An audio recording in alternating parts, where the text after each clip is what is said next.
Hi there. Good morning, good afternoon, good evening, whatever time it is. As always, happy whatever day it is that you are watching this. This is What's Left.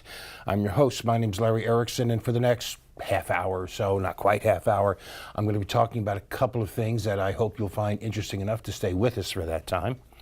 As always, if you have any comments, questions, reactions to the show, you can send them to me directly. This is my personal email here, whoviating@aol.com. Or if you prefer, you can go to my website. It's called Lotus Surviving a Dark Time, and the URL will be here a couple of times during the show. You can get the email address from there if you missed it, or you can leave a comment there if you'd rather do that. If you do send me email, as always, I have two requests. One is that you include something in the subject line that makes it clear this is not spam, it's about the show. And two, please be a little patient about getting an answer because I'm not very good at answering my email. So, all right, with that, starting off with some good news, as I always like to whenever I can, it's happened again. On October 17th, U.S. District Judge Derek Watson in Honolulu, Hawaii, blocked the latest version of TheRumps bigoted travel ban, which was supposed to go into effect this week. The block ban, unlike the previous one, which was time limited, this one was open-ended. It was just going to continue until whenever. It had targeted people from six, the previous one, it targeted people from 6 majority Muslim countries.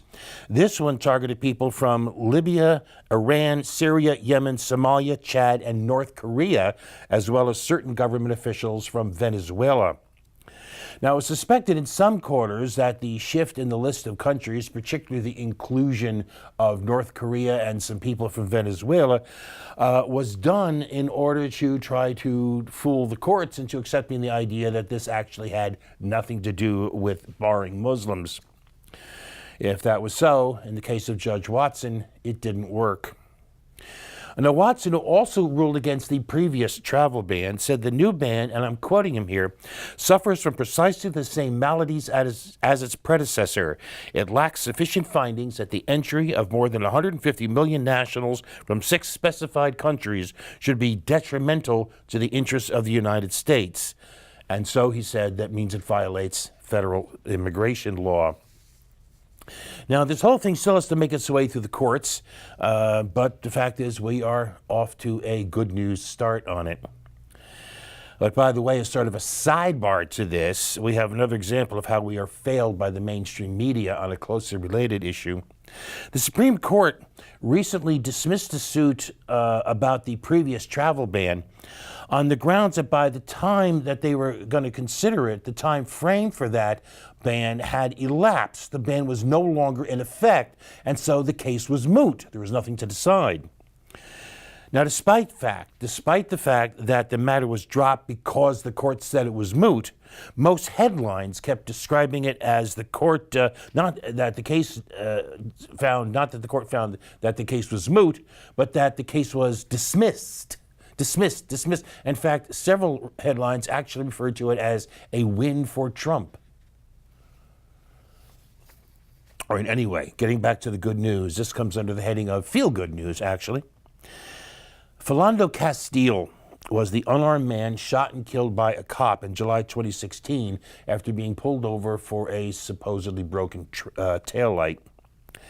He had worked as a nutrition services supervisor at the J.J. Hill Montessori School in St. Paul, Minnesota, and he was known to help occasionally pay for some students' lunch out of his own pocket.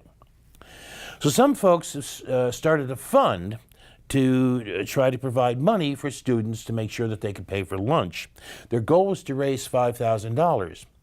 By October 13th, they had raised $72,000, enough to entirely wipe out student lunch costs for the entire student body for the entire year. Meanwhile, Unity Auto Works, licensed in a suburb of the Twin Cities, has announced that they, and this is quoting them, will be replacing taillight and license plate bulbs indefinitely for free because, they said, a defective light bulb should never be a reason to be murdered. Now, admittedly, this isn't really rise to a case of actually making lemonade out of lemons, but it's at least in the vicinity. On the other hand, we have some rather serious, not good news this week. A new Political Morning Consult poll found that nearly half of voters, 46%, believe that the news media fabricate, that they simply make up news stories about the rump and his administration, a figure that includes 76% of Goppers, 44% of independents, and 20% of Democrats. And that doesn't even include the undecideds, who are in effect saying, well, yeah, maybe they do, I'm just not sure. That is, maybe the news media, maybe they all just get together in a room and just make up stuff about poor, beleaguered Donald the Rump. Well, then what should be done about such terrible lies?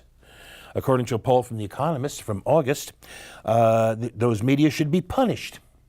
As a majority of Goppers and a plurality of independents in the poll agreed the court should be able to fine news outlets that published, quote, biased or inaccurate stories, and even Democrats only managed a roughly even split on the issue. Worse, significant minorities, including nearly 20% of Democrats, said that in such a case, the court should be able to shut down a media news outlet. But maybe we shouldn't be surprised by these, I find, thoroughly frightening results. Last month, the Annenberg Public Policy Center of the University of Pennsylvania reported on the results of a survey of Americans' knowledge about the Constitution.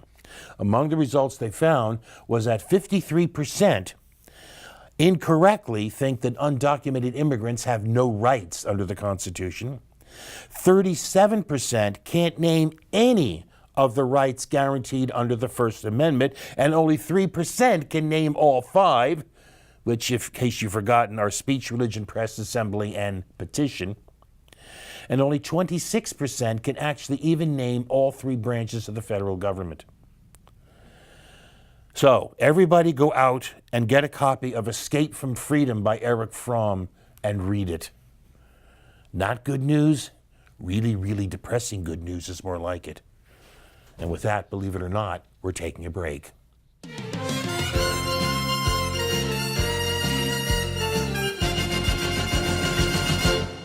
And here we are back with our now regular First After the Break feature, We Are Not Alone. A reminder that we are not the only nation on this planet, and there are billions of people who have their own concerns without worrying about whether or not it affects us. First up this week, Madagascar is fighting an outbreak of pneumonic plague. There have been 805 cases reported by October 10th. 74 people had already died. Now, Madagascar has a century of experience in battling bubonic plague, which is transmitted by fleas jumping from infected rats to people. The country actually sees about 400 cases a year, which is like half the world's total. Bubonic plague is fatal about half the time if it's untreated, which it can be with antibiotics. But this is pneumonic plague, which is far more virulent. It's spread through coughing, sneezing, or spitting, and it's almost always fatal if untreated. In fact, it can kill within 24 hours. World health officials, including the World Health Organization and the Red Cross and the government of Madagascar, have rushed out resources to fight this outbreak. But obstacles, especially those involved in getting aid to the rural highlands in the country, remain, and the death toll is very likely to mount. Meanwhile, there is another glimmer of hope in the ongoing tragedy that is South Sudan. In the next couple of weeks, government leaders, the opposition, and a cadre of armed groups are expected to gather together to try to get peace talks restarted. The peace process here is supposed to be led by the East African regional body known as the Intergovernmental Authority on Development, or IGAD. For the first time in months, a whiff of possibility hangs in the air in South Sudan. But we have heard this tune before, and much remains to be proven both to and by those involved. Meanwhile, this past year has seen the humanitarian crisis in South Sudan worsen. As armed conflict has continued to spread, militia groups have fragmented and multiplied, making a comprehensive peace that much more difficult. Some 7.6 million South Sudanese, about two-thirds the entire population of the country, depend on aid to survive, and famine has been declared in 2 regions of the country this year. Some 4 million are refugees. The mission facing the IGAD is enormous, but if the nations of the world will step up to back the IGAD, it's not impossible. And as Jan Egeland, the Secretary General of the Norwegian Refugee Council, wrote recently, the merry-go-round of peace initiatives over the years has failed. This latest attempt must not. All right, moving on to something. For the rest of the show, something that I've been wanting to talk about for a while and finally decided I'm just going to go ahead and do it, because the thoughts involved here are not new, but what actually prompted this and made me actually want to do it is something that happened a couple of weeks ago, in fact. Hillary bot Joy Ann Reid of MSNBC was on The Daily Show with Trevor Noah, and was going on about how the Democrats should be the party of, and I forget the term she used, outsiders or minorities or those out of power, or I forget the term that she used, but essentially she meant it should be the party of like women and minorities and LGBTQ folks and so on. And they should do that rather than focusing on economic issues or the working class. Now, when Noah said, why can't you do both? She said, quote, and this is referring to the working class, quote, because they're Republicans, unquote. That is, in other words, she was saying that working class people, we should write you off. You are a lost cause.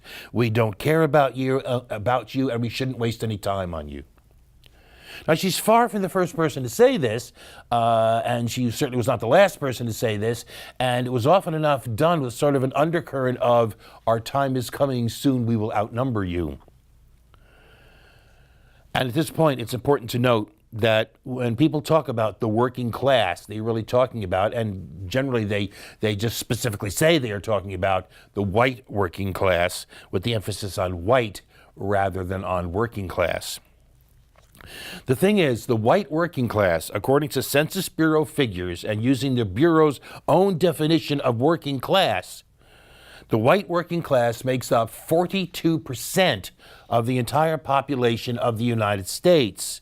So let's be blunt. When we talk about, in effect, writing off the working class, when we talk about pursuing so-called identity politics as opposed to, and notice I say as opposed to, not in conjunction with so-called lunch pail politics, we are being profoundly politically stupid if we think we can just write off 2/5 of the entire country. And even more bluntly, we are being profoundly immoral. When we say, who cares about you? We don't care. In fact, we shouldn't care about you. We are being immoral.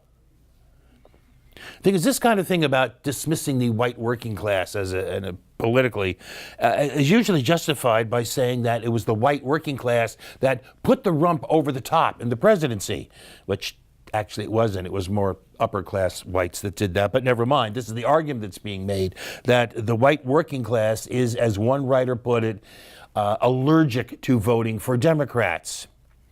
And what's more, the reason for that allergy, the real reason, the only reason, this is what we're told, the only reason is racism, period, full stop.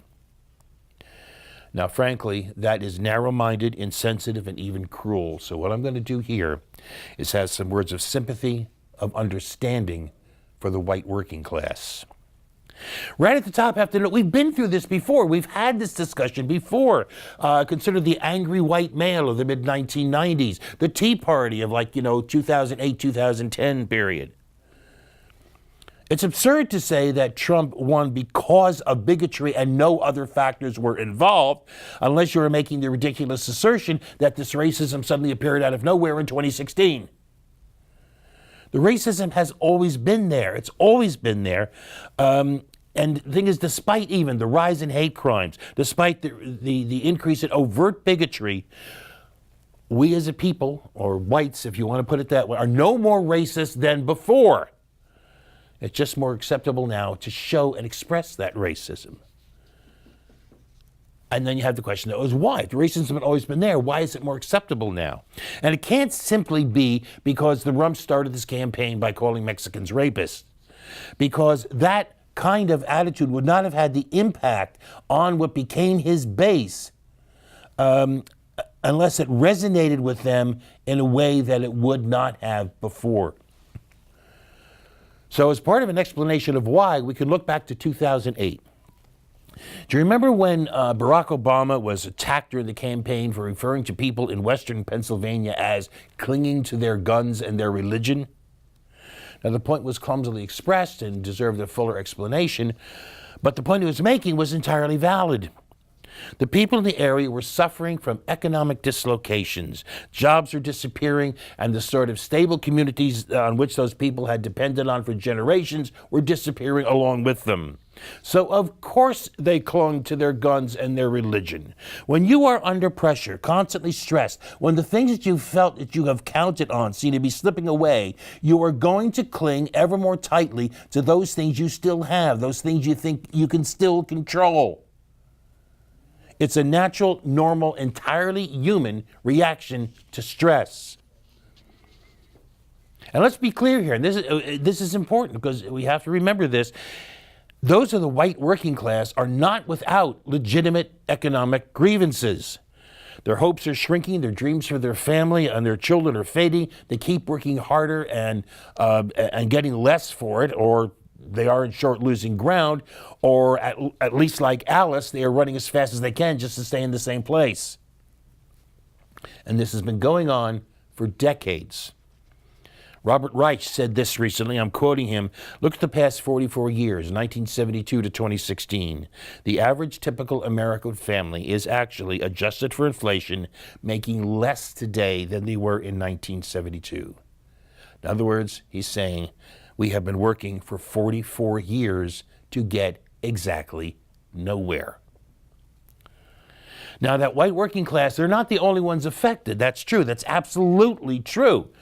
But simply by saying they are not the only ones affected, you are acknowledging that they are affected, that those stresses are real. Meanwhile, things that they thought they could take for granted in social relations, and more likely things that they never even thought about, have been subjected to almost constant assaults in which they are too often cast as the conscious villains of the piece rather than as what they are, the unwitting beneficiaries of judgments and prejudgments that profit them in the short run and damage them in the long run. The result of all this is that they feel pressured, frustrated, haunted by the suspicion that they failed their families, that their efforts are unappreciated, and that they are being blamed for things that aren't my fault, which together combine to make them bitter, defensive, ready, angry, ready to have someone to blame, even eager to have someone to blame to relieve their own guilt and creeping despair. Now, Bill Clinton, of all people, expressed this well in a speech back in 1995. Again, this was the time when the angry white male was the symbol du jour. Referring to middle-aged white men who, when they were 20, looked forward to a good life of sending their kids to college followed by a secure retirement, he said, and I'm quoting him here, now they've been working for 15 years without a raise and they think they could be fired at any time. And they go home to dinner and they look across the table at their families and they think they let them down. They think somehow, what did I do wrong? It's pretty easy for people like that to be told by somebody in the middle of a political campaign with a hot 30-second ad, you didn't do anything wrong, they did it to you. So the problem isn't that the white working class, that the frustrations of the white working class are without any legitimate cause. It's rather that the very people who are most responsible for that contracting future, the most responsible for that sense of loss and for the very real loss of economic security. That is, the corporate elite, the rich, the powerful, those who selfishly gain from the economic trends of the past several decades, those who benefit the most from the old impressions and divisions are the very people who are doing their damnedest, so far successfully, to get that white working class to point their fingers at anyone except them. These people who too many among us would dismiss and condemn have been misguided, lied to, misled, misguided, manipulated into directing their frustration at the weak, not the strong, at the victims, not the victimizers, at the servants of the powerful in and out of government, rather than at the powerful themselves, who mostly, in fact, are not in government.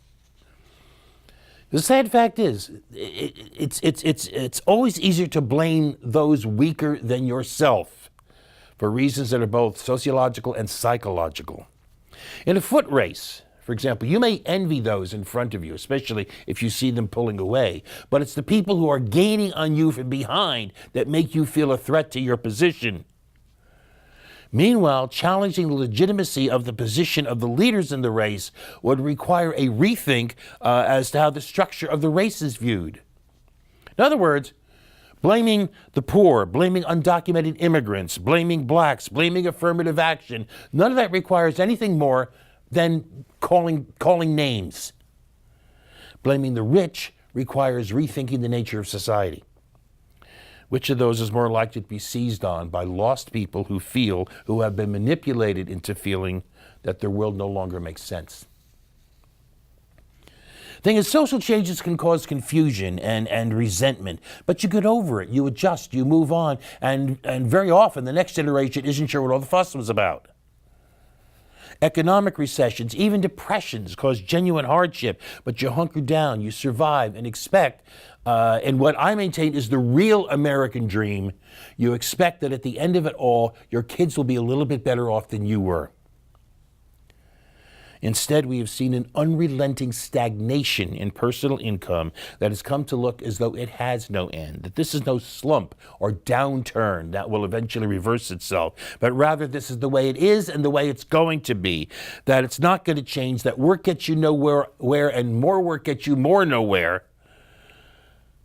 Perhaps never before in our history, certainly never before in this century, has such a large portion of our population, and not just those white working class people either, looked at their children and felt that those children will be worse off than they themselves are. Felt, that is, like failures.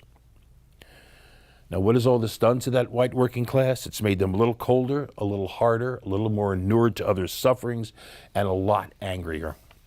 It's prompted them to regard as unfair anything they don't see as personally benefiting themselves, personally and immediately. It's propelled them toward isolation from their own communities, fragmentation of any sense of mutual responsibility, and condemnation of anyone or anything different or other. It's been demonstrated often enough, both by psychological testing and the experience of history, to have become common wisdom that the one common trait among all those who call themselves conservative, crossing all lines of age, race, sex, gender, nationality, that one thing is fear of change. The more change, the more conservatism grows. Conservatism, bluntly, is based on fear. The internal fear, the personal fear that the world around you is no longer comprehensible. I've talked before about the concept of worldview, a way of organizing the world we perceive around us so it makes sense. Our worldview significantly shapes our feelings on issues of philosophy and morality. It informs our positions on political and social issues. What that worldview consists of can vary dramatically from person to person, but everyone has one. You can't function without it. All right, if the world of society is changing around you in ways that you can't seem to understand, that don't fit your worldview, you can become disoriented and frightened. And that fear, the fear of changes, will make you more conservative, angry at the prospect of change, with an increasing urge to show that anger, to have someone or something on which to focus that anger, which, by the way, as a parenthetical note, is why people tend to get more conservative as they get older. Because the more set in your ways you are, the more used you are to things being a certain way, the harder it is to deal with the changes. All right, so why is all this relevant? Why does this mean that dismissing 42% of the population is not only politically stupid and immoral, but counterproductive?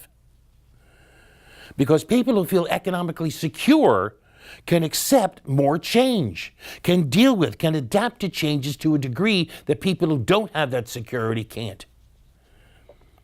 Remember here, we're not talking about changes that you want. We're not talking about change that you seek. We're talking about adapting to, accepting changes that you never sought, but were now being sort of thrust upon you. As an example here, think of the dreaded 60s, the 1960s. Think of the social disruption of the civil rights movement, of the Indochina War, of emerging feminism. Those disruptions drove divisions not just between red and blue states or between political parties or even between friends. This tore apart families. We had sit-ins, mass demonstrations, riots, wars, terrorism, but we survived it and ultimately managed to get through it without the sort of calcified divisions that we are seeing now. And why? A good reason for that is that the economy was pretty strong. You knew, as a member of the white working class, you knew that you could get a job. You very likely had a job that you were thinking that you would stay on with until retirement. Between 1966 and 1971, unemployment never got as high as 5%. From 67 to 70, those 4 years, it never got up to 4%.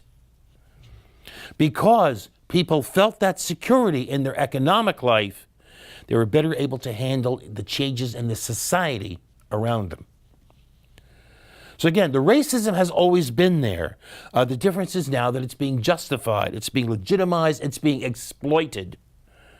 We're no more racist in 2016 than we were before. It just became more acceptable to show it. And there was more of an urge, again, to have someone to focus that anger on because we had felt so insecure for so long. So you can't just say that the rump won the presidency because of bigotry without reference to the economy around it, because it was that economy. It was those economic factors that were the pry bar, that were the crowbar used to pry open the gates to let that bigotry out and exploit it as a political weapon. So when we propose to ignore 42% of the population, we are being politically stupid. When we say we can't be bothered to address the legitimate economic concerns of that working class or of the white working class, we are being immoral. And when we ignore the reality that by not addressing those concerns, that we are enabling the reactionaries to marshal the emotional stresses arising from those concerns and use them to their own greedy advantage, when we ignore that reality, we are doing damage to our own cause, the only cause worth fighting for, which is social, economic, and political justice. All right, that's it. I'm done here for this week. Remember, we always take the last week of the month off, so we won't be here next week. We will see you in 2 weeks, first week in November. So in the meantime, you just have the best 2 weeks you possibly can. We will see you then. Until then, as always, peace.